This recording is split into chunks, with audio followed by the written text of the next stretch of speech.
हिंद। आज आइए हम लोग समझेंगे मनुष्य का मस्तिष्क।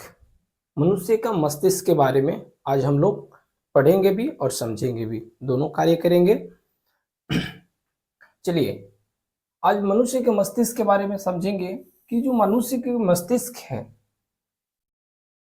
ये इतना छोटा सा है मस्तिष्क, और इसकी सोचने की जो क्षमताएं हैं, समझने की क्षमताएं हैं, देखने की क्षमताएं हैं, ये अलग अलग तरीका है। और बहुत सारी बातों को याद कैसे रखता है, कौन सी बात को कब कहना है, किस व्यक्ति को किस समय कहना है, ये सारे ब्रेन के अंदर ये चीज स्टोर है। तो इसी चीज के बारे में हम लोग समझेंगे कि आखिर मस्तिष्क कार्य करता कैसे है। आखिर मस्तिष्क में ये एक ऊपर से जो हम लोग देखते हैं, ऊपर से खोपड़ी है, इसके अंदर जो मस्तिष्क वो चर्बी से भरा हुआ, वसा से भरा हुआ चीज है। तो आखिर ये कार्य करता कैसे है भाई, कैसे हम लोग समझते हैं कैसे हम लोग समझते हैं कि मस्तिष्क अगर कोई चीज को सोचना होगा, अगर हमको मान लिया जाए कि हम अभी बिहार में हैं और मेरे को सोचना होगा असम के बारे में, तो मैं जिस जगह पे गया हूं उस जगह को हम इमेजिन कर सकता हूं, देख समझ सकता हूं कि मैं वहां गया था, ये था, ये था, ये रास्ते, ये रास्ते। ये सारे हमारा खेल किसका है? मस्तिष्क का है। गुस्सा आना किसका कार्य है? मस्तिष्क का कार्य है। गुस्से को कंट्रोल करना किसका कार्य है? मस्तिष्क का कार्य है। ये सारे कार्य हमारा कौन करता है? मस्तिष्क करता है। शरीर का संतुलन बनाना किसका कार्य है? मस्तिष्क का काम है। शरीर को दौड़ाना, धूपना, करना, काम करना, ये सारे थकान महसूस होना, नींद आना, ये सारा कार्य किसका है? मस्तिष्क का है। तो पहले एक चीज के बारे में हम समझेंगे एक एक करके कि मस्तिष्क आखिर कार्य करता कैसे है, कैसे इस पे कार्य हमारा होता है। तो पहला चीज क्या है? तो पहला हम पढ़ते हैं अग्र मस्तिष्क। अग्र मस्तिष्क वो है हमारा आगे का ये वाला भाग, इसको हम लोग अग्र मस्तिष्क कहते हैं। तो अग्र मस्तिष्क में देखिए ये सबसे बड़ा भाग है, ये सबसे बड़ा भाग है। अग्र मस्तिष्क जो है, देखिएगा आपको हम दिखा रहे हैं, थोड़ा इसको जूम करके, मतलब कि हाइलाइटर को बड़ा कर देंगे। अब देखिए, अब यहां से आप लोग को दिखाई दे रहा होगा, ये है हमारा अग्र मस्तिष्क। ये जहां से यहां दिख रहे हैं ये अग्र मस्तिष्क है।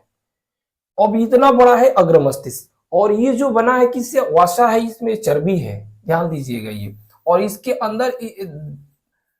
अंदर एकदम बारीकी नस होती है, जो कि डॉक्टर वगैरह सब जानते होंगे, जो इसे को ऑपरेशन करते हैं तो जानते होंगे ब्रेन का खुलने के बाद में। ठीक है, तो हम लोग को उधर नहीं जाना है, पहले इसको समझना है। ये अग्र मस्तिष्क है हमारा। ये अग्र मस्तिष्क जो है, ये इसको हम सेरिब्रम भी बोलते हैं। सेरिब्रम, सेरिब्रम इस नाम से भी जानते हैं हम इसको, अग्र मस्तिष्क को। ये सबसे बड़ा भाग है। ये हमारी सोचने, मतलब कि हमारे सोचने, समझने, याद रखने, बोलने और निर्णय लेने तथा स्वैच्छिक गतिविधियों को नियंत्रित करता है।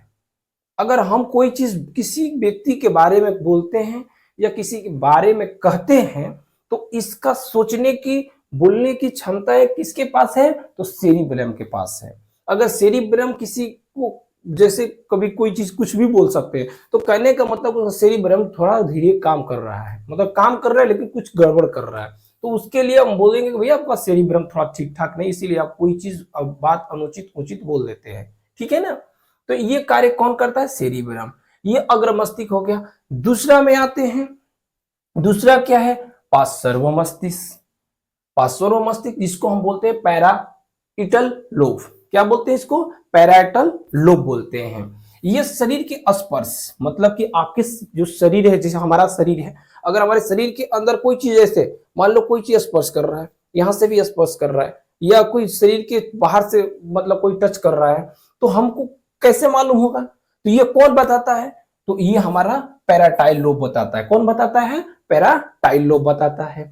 अब ये पैराटाइल लोब कैसे बताता है भाई? कि अगर हमारे शरीर के अंदर मान लिया जाए, अब हम शरीर हैं, अब हमारे शरीर के अंदर मान लो हम रास्ते में चल रहे हैं, रात के समय है, दिखाई नहीं दिया, अब मान लो कोई मेरे पैर से कोई कीड़ा मकोड़ा स्पर्श कर लिए, तो ये सबसे पहले किसके पास भेजेगा और कैसे? क्योंकि हमारा जो शरीर है वो वहां से लेके, ब्रेन से लेके पैर के पास तक